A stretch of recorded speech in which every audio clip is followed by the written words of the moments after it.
Bonjour à tous, nouveau tuto, enfin je peux faire la suite. Donc comme promis, on voit aujourd'hui les machines de guerre. Donc dans un premier temps, les généralités. Donc là, je vois les machines de guerre classiques. Je fais pas celles qu'on peut retrouver dans certains livres d'armée comme le canon à crâne ou autres. Donc dans un premier temps, on a un profil mixte les caractéristiques de la machine, donc il y a juste l'endurance et les PV. Donc l'endurance, ça sera contre les tirs, sinon on utilisera au corps à corps l'endurance des servants. Et les PV, donc les PV, on n'utilise pas ceux des servants, mais ceux de la machine de guerre. Donc généralement, les PV de la machine de guerre sont égales au nombre de servants de la machine.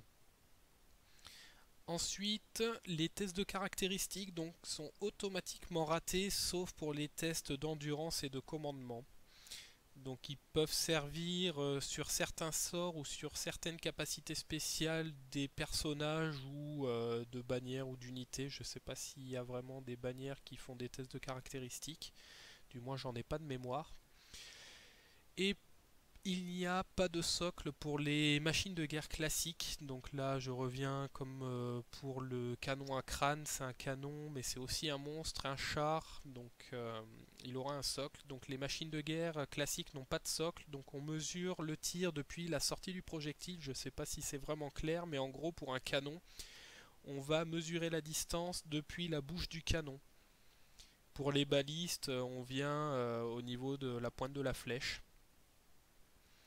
Et pour la catapulte, je sais pas trop si on part de l'avant du socle ou si on part depuis le rocher. Je pense qu'on part depuis l'avant du socle, car on peut imaginer que la catapulte fait un mouvement de balancier, donc je pense qu'on prend l'avant de la machine pour les tirs.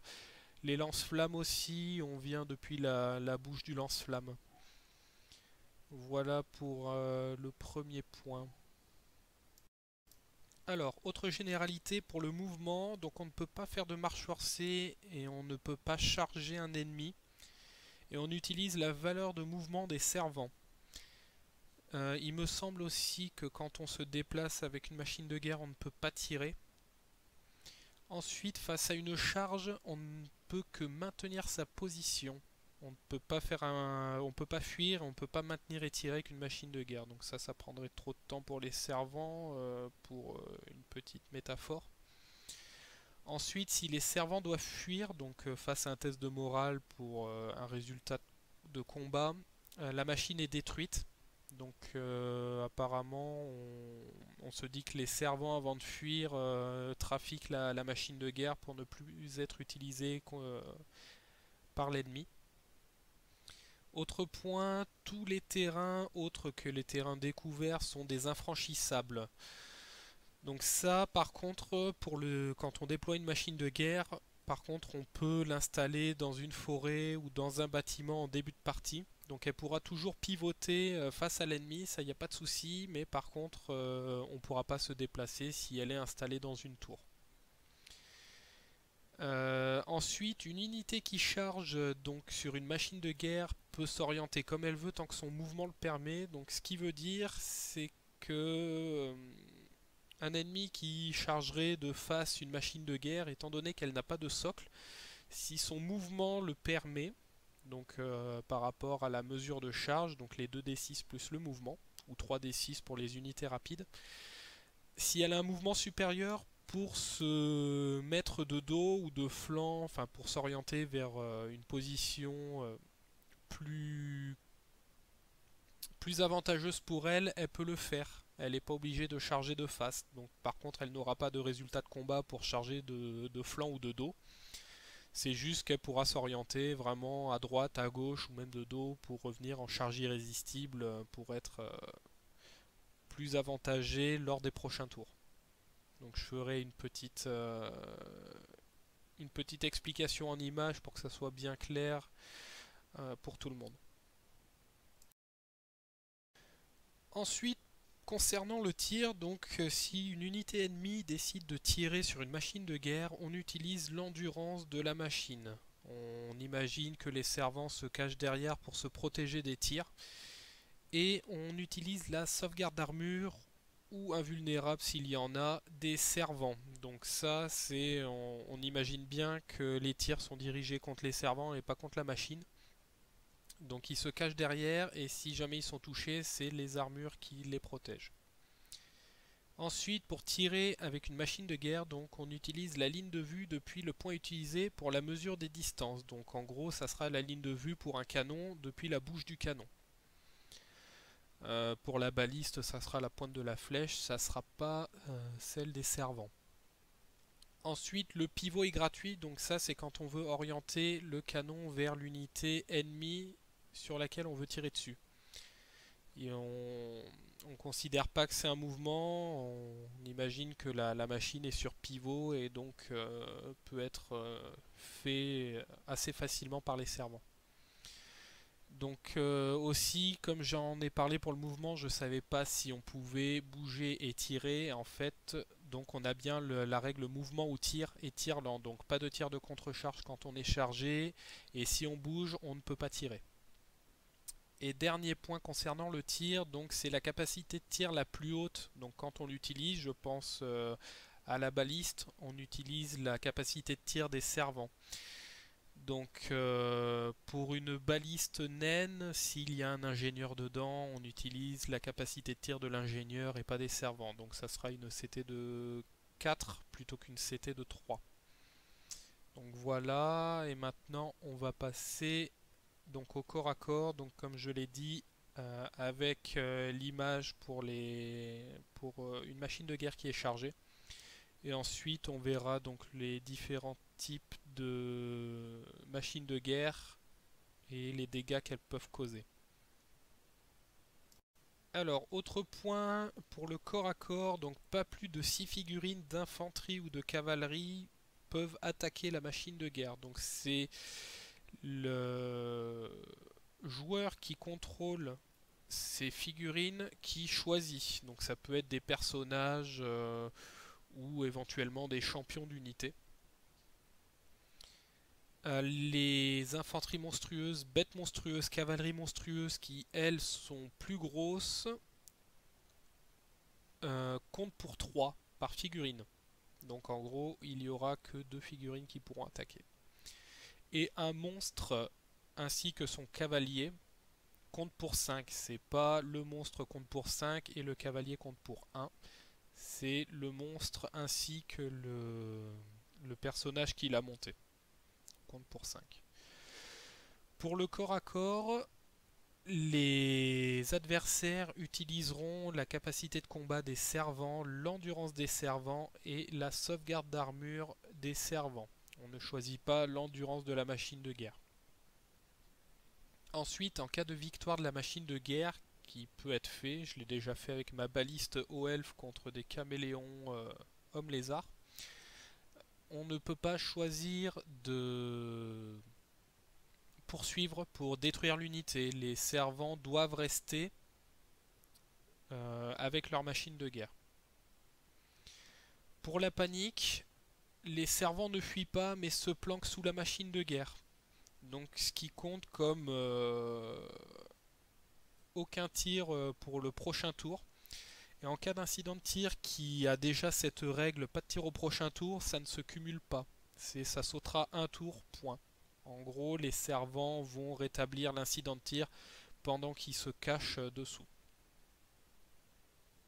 Alors, comme je l'ai expliqué tout à l'heure, donc un ennemi qui décide de charger une machine de guerre déclare sa charge, jette les dés. Donc pour cet exemple, la cavalerie 3d6, on garde les deux plus hauts et on ajoute le mouvement. Donc j'aurai 19 de charge. Donc je peux soit me mettre de face, car mon mouvement le permet, mais comme la machine de guerre n'a pas de socle, je peux aussi, vu que mon mouvement le permet, me mettre soit de flanc, comme ça, mais je n'aurai pas de bonus pour la charge de flanc, j'aurai juste la charge. Ou alors, je peux très bien aussi aller de dos, comme ça, si mon mouvement le permet. Donc c'est pareil, là je n'aurai pas de bonus de dos. Alors maintenant qu'on a vu les généralités, on va voir les différents types de machines de guerre et leurs utilisations. Donc dans un premier point, nous allons voir les balistes, ensuite nous allons voir les canons, ensuite les lance-flammes et pour finir les catapultes. Donc j'ai pas forcément les figurines adéquates, mais celles que je montre en photo ont quand même ce type de profil que je présente. Alors, nous allons rentrer dans le vif du sujet avec la première machine de guerre, donc c'est la baliste. Donc on va voir ça de façon générale. Il existe plusieurs types de balistes, comme la baliste Goblin, elfique, il y a aussi les démons qui en possèdent une. Je dirais même les hauts elfes, ils en possèdent deux types. Donc là, c'est vraiment de façon générale. Donc la baliste a une portée de 48 pas, ce qui peut couvrir un large arc de vue au niveau du champ de bataille. Elle a une force 6, donc c'est pas dégueulasse quand même. Elle blessera assez facilement généralement, autre que les gros monstres qui peuvent avoir de l'endu 7, 8 ou le... Non, j'allais dire le tank à vapeur endurance 10, mais ça c'était avant. Elle a aussi blessures multiples 1 des 3, donc ça c'est pas mal contre les monstres, les chars, les cavaleries monstrueuses, ou le prince démon, il aime pas du tout.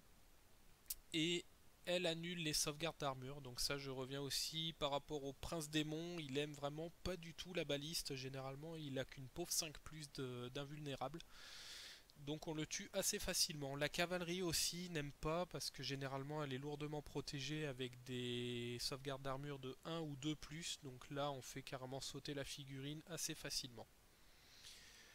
Autre point, la capacité de tir des servants est utilisée. Donc ça, c'est pas très bon. Du moins on peut pas se fier juste à sa baliste pour faire une liste d'armées, on peut pas dire bah ça va gérer ça, parce que bon, on risque de louper des tirs assez facilement. Par contre, elle n'a pas d'incident de tir, donc là c'est pareil, ça ne prend pas en compte la baliste Goblin qui, elle, si elle fait un pour toucher, reçoit un incident de tir. Donc là c'est vraiment spécifique. Par contre, elle peut avoir des malus, donc de couverts légers ou lourds, longue portée. Donc ça c'est pareil avec la capacité de tir, on touchera moins facilement les adversaires. Ensuite, les blessures sont résolues donc au premier rang avec force 6. Si on arrive à tuer la figurine, le carreau vient blesser la figurine au second rang avec -1 en force par rang traversé. Donc premier rang force 6, deuxième rang force 5, troisième rang force 4, etc. jusqu'à force 1. Donc là, ça, en fait, plus on blessera de figurines, plus ça sera dur de blesser celle d'après. Et ensuite, on ne peut pas viser une figurine précise dans une unité. Donc ça, je veux parler généralement des personnages, des magiciens. S'il y a un pavé de 20 figurines avec 3 personnages dedans, on ne peut pas viser un personnage en spécifique. Donc il y a des exceptions s'il y a moins de 5 figurines ordinaires. Donc imaginons que j'ai une unité de 4 lanciers et un personnage dedans. On peut essayer de tirer sur le personnage. On a le droit de le viser spécifiquement. Autre cas particulier aussi, c'est si le premier rang est composé entièrement de personnages. Donc ça c'est pareil, euh, on peut viser un personnage, par contre il sera déterminé aléatoirement. Donc ça après sur un jet de dés, on peut voir comment, enfin du moins lequel sera blessé. Donc en image aussi on va voir comment blesser les figurines, les toucher, les couverts. On va voir ça un peu plus concrètement avec les images qui vont suivre. Alors, premier cas, j'ai donc ma baliste qui décide de tirer sur mes patrouilleurs illiriens. Donc ça paraît étonnant parce que c'est des elfes, mais on va dire qu'ils sont ennemis pour ce cas-là.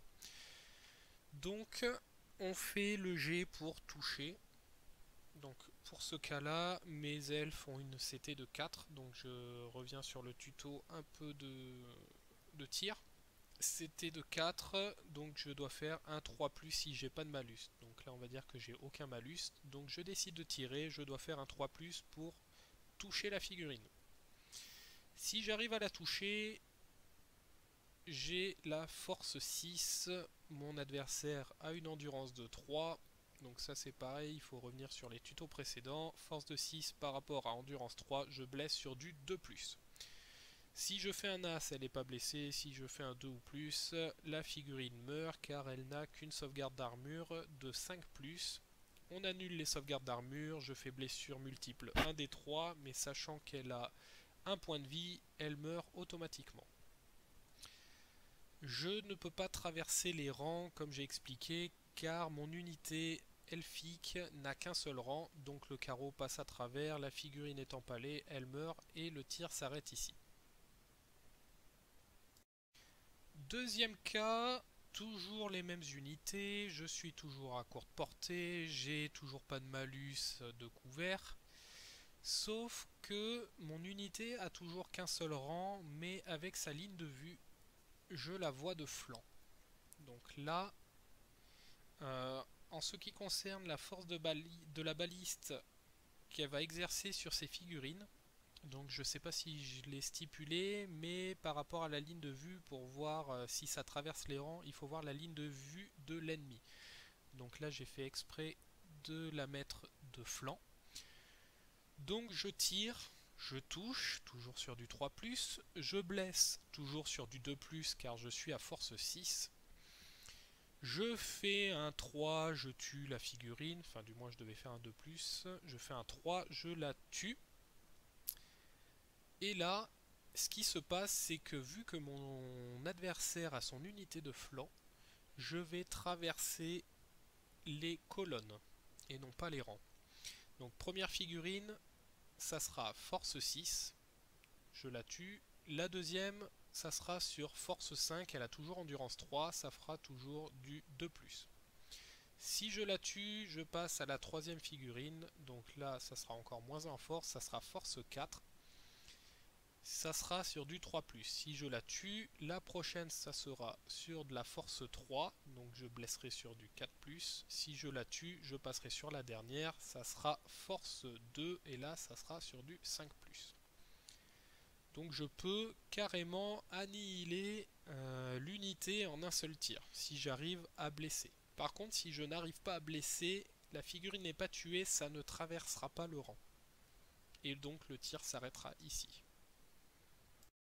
Et enfin, dernier cas, là j'ai des archers qui sont devant donc les patrouilleurs. La baliste peut les voir car les cavaliers sont quand même plus élevés que les archers, donc ligne de vue réelle, je vois bien mes cavaliers.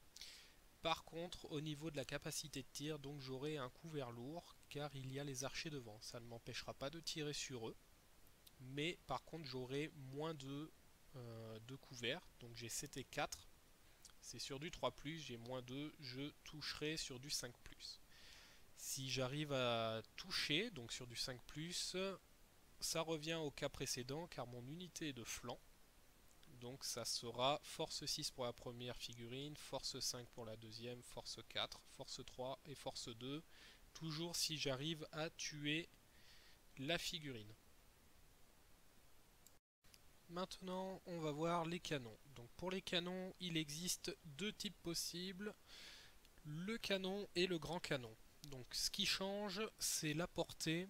Donc le premier a une portée de 48 pas et l'autre il en a 12 de plus, donc 60.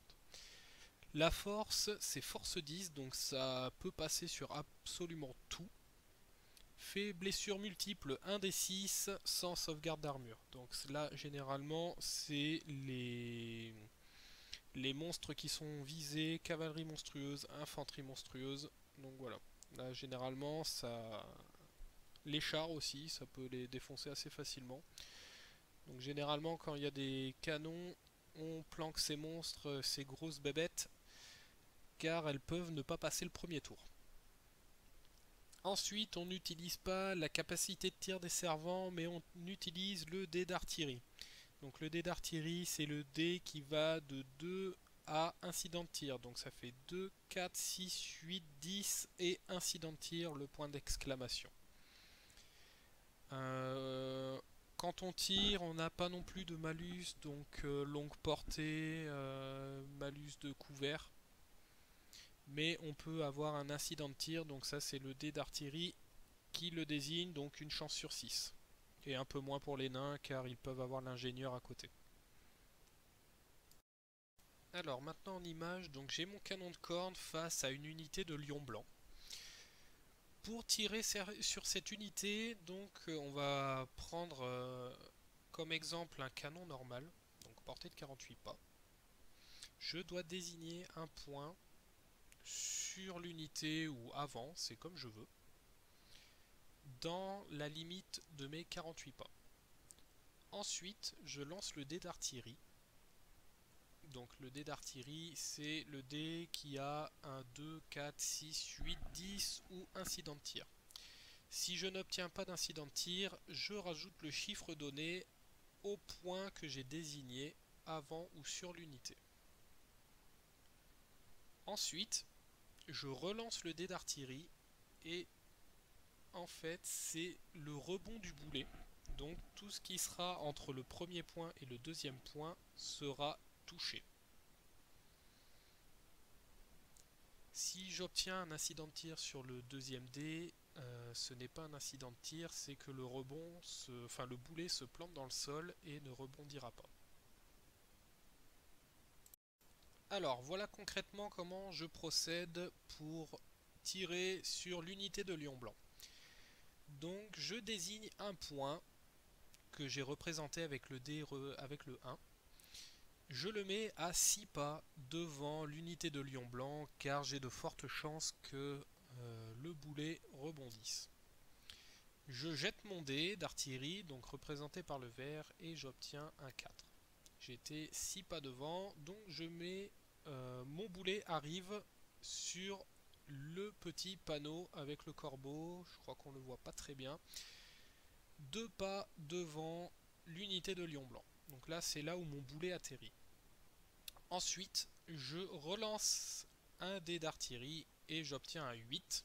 Donc je place derrière à 8 pas un autre pion, donc là qui est représenté par l'autre panneau derrière l'unité sur le plateau de mouvement. Donc le boulet touchera toutes les figurines entre les deux panneaux. Donc il est bien... comment dire, il est bien important de mettre le point avant l'unité car on sait que le boulet aura de fortes chances de rebondir et de faire un maximum de dégâts. Généralement les joueurs le mettent à 10 pas devant l'unité car si on fait un rebond à 10 on est sûr d'arriver sur l'unité. Maintenant que je sais que toutes les figurines, que l'unité est touchée, il y a maximum une figurine par rang qui sera blessée. Je ne peux pas dire que le boulet sera entre deux socles et du coup je touche deux figurines par rang. C'est vraiment une figurine. Ensuite, pour le cas de l'infanterie et de la cavalerie, les figurines blessées seront égales au nombre de rangs. Donc là pour ce cas là, j'ai 6 figurines blessées. Elles seront mortes sur du 2+. Force 10, endurance 3, sans sauvegarde d'armure. Généralement, je risque de faire un carton là-dedans.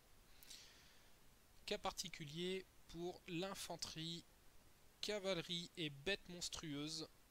Donc infanterie monstrueuse, cavalerie monstrueuse et bête monstrueuse. Ou un monstre, si la figurine est touchée mais qu'elle est blessée mais qu'elle n'est pas morte, le rebond s'arrête et je n'irai pas plus loin dans les rangs.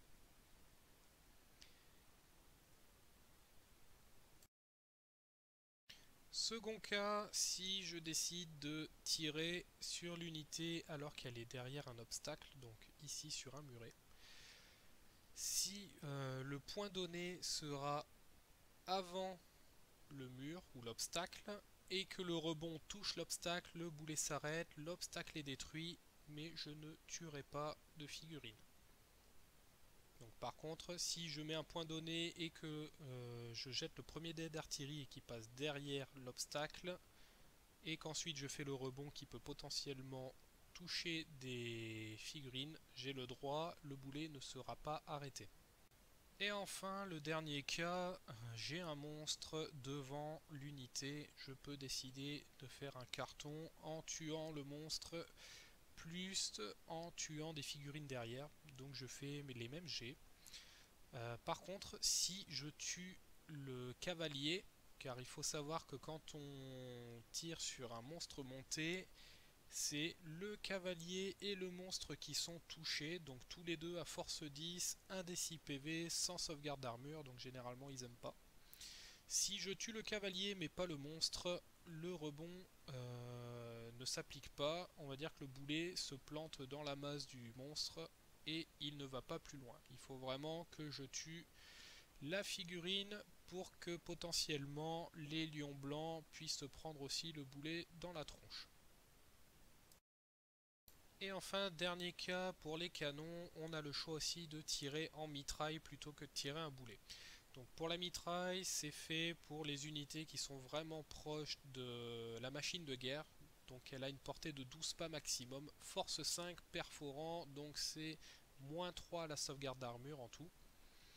Le nombre de tirs, c'est un dé d'artillerie, donc c'est vraiment aléatoire, ça sera soit 2, 4, 6, 8 ou 10 tirs. Par contre, pour l'incident de tir, donc que je n'ai pas parlé, pour le boulet de canon, car il fait aussi pour la mitraille, si on obtient donc le petit point d'exclamation pour la mitraille et pour le premier jet d'artillerie du boulet, on obtient un incident de tir, donc on jette un des 6. Si on fait un 1 ou un 2, on prend sa jolie machine de guerre et on la range bien gentiment dans la mallette. Si on fait un 3 ou un 4, on ne peut pas tirer à ce tour, donc le tir n'est pas résolu et on ne pourra pas tirer au prochain tour. Et enfin, si on fait un 5 ou un 6, et ben tout simplement le tir n'est pas résolu, mais la machine fonctionnera normalement au prochain tour. Alors, troisième machine de guerre, le lance-flamme. Donc le lance-flamme a une portée non indiquée, car on lance un dé d'artillerie et on pose le gabarit de souffle. Force 5, donc moins 2 à la sauvegarde d'armure. Et attaque enflammée, donc l'attaque enflammée, c'est ça enlève la régénération aux figurines qui l'ont et ça fait 2 PV par blessure aux unités inflammables. Donc ça généralement on voit ça chez les rois des tombes et chez les elfes sylvains. Donc pour le calcul de la portée, donc on se met à la bouche de l'arme, on jette le dé d'artillerie et on pose le gabarit de souffle. Si on n'obtient pas d'incident de tir, si on obtient un incident de tir, c'est le même que pour les canons, donc je vais pas le remettre. Si on fait au moins un PV à l'unité, elle doit effectuer un test de panique, donc ça c'est très très bon. Et ensuite, si on passe par-dessus une unité avec le dé d'artillerie et qu'on pose le gabarit de souffle, si ça passe derrière l'unité ciblée, elle n'est pas touchée. Le gabarit, quand il se déplace, ça ne fait pas des touches automatiques. C'est vraiment quand on pose le gabarit à sa position finale. Donc on va voir ça maintenant en image pour que ça soit un peu plus clair. Alors en image, voilà ce que ça donne. Donc pour mon lance-flamme, j'utilise l'incendiaire exalté. Je décide de mettre mon premier point à 2 pas devant mon incendiaire. Je jette le dé d'artillerie, j'obtiens un 2, donc ma position finale pour poser mon gabarit de souffle sera à 4 pas de mon incendiaire exalté. Ensuite, je pose donc sur mon dé noir le gabarit de souffle et je regarde combien de figurines sont touchées. Donc là, j'ai en tout 30 figurines, je sais pas trop. Donc ce que je fais, moi, c'est que j'ai toujours un socle de mouvement vide avec les empreintes des figurines. Comme ça, je peux voir plus facilement combien de figurines sont blessées. Parce que là, en le posant dessus, suivant comment on regarde, on peut avoir différentes interprétations avec l'adversaire. On n'est pas sûr de combien de figurines sont touchées. Donc là, on le pose bien à plat et on voit combien sont réellement touchées. Et donc enfin le dernier cas possible, donc là j'ai l'unité qui est vraiment très proche, je décide quand même de mettre à 2 pas devant de mon lance-flamme le premier dé, je jette un dé d'artillerie, par contre je fais un 10, donc la position finale du souffle va passer derrière l'unité, donc comme je l'ai dit, ça passe par derrière, ça ne touchera pas l'unité du tout. En fait, on estime que le lance-flamme a été levé trop haut et que les flammes sont passées derrière l'unité. Donc il va rien arriver à l'unité de Lion Blanc, donc bien réfléchir où poser le gabarit. Et enfin, dernière machine de guerre, donc la catapulte. Donc la catapulte a 2 portées, donc 12, 60 pas. Donc c'est-à-dire que ma cible doit être à minimum 12 pas de moi et maximum 60 pas. Donc je ne peux pas tirer si l'unité a moins de 12 pas. Ensuite, elle a 2 valeurs de force, donc force 3 et force 9. Donc on utilise le petit gabarit de 3 pas et le trou central sera à force 9 et le reste sera à force 3. Et enfin, blessure multiple indécise, donc c'est uniquement pour la force 9. Ça sera une blessure pour la force 3. Une seule figurine peut se trouver sous le trou central. Donc quand on vise une unité, on vise avec le trou central et ça dévie. Si la déviation met entre 4 socles, il faut désigner une figurine aléatoirement. Et enfin, autre point, je peux tirer sans ligne de vue. Donc ça, on va voir en image comment on peut tirer sans ligne de vue, mais c'est possible de le faire.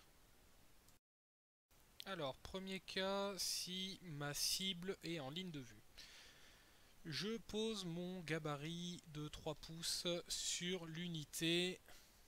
Je désigne une figurine qui sera sous le trou central. Je jette mon dé d'artillerie et mon dé de dispersion si j'ai pas d'incident de tir. Et si j'ai pas un hit, je déplace mon dé dans la direction donnée de la flèche. Donc là, pour ce cas-là, ça va dévier dans le sens de la flèche de 10 pouces. Donc mon gabarit sera hors de l'unité. Si j'obtiens un hit, donc qui est représenté par la petite cible avec le dé de déviation, je ne tiens pas compte du dé d'artillerie. L'unité, le gabarit en position finale sera là où j'ai désigné. Autre cas, si j'ai mon unité qui est cachée derrière la maison, je n'ai pas de ligne de vue, mais je peux décider quand même de tirer dessus avec un tir indirect. Donc je recommence l'opération, j'ai le droit de tirer dessus quand même, même si je n'ai pas de ligne de vue, je pose mon gabarit, je jette le dé d'artillerie et de dispersion, dans ce cas-là j'obtiens un hit. Pour un tir indirect, le hit a quand même une petite flèche, donc mon gabarit va se déplacer du dé d'artillerie, donc pour ce cas-là 10, moins la capacité de tir de mon tireur, qui est pour ce cas-là de 3, donc mon gabarit va se déplacer dans le sens de la petite flèche du hit de 7 pouces, donc dé d'artillerie moins la CT.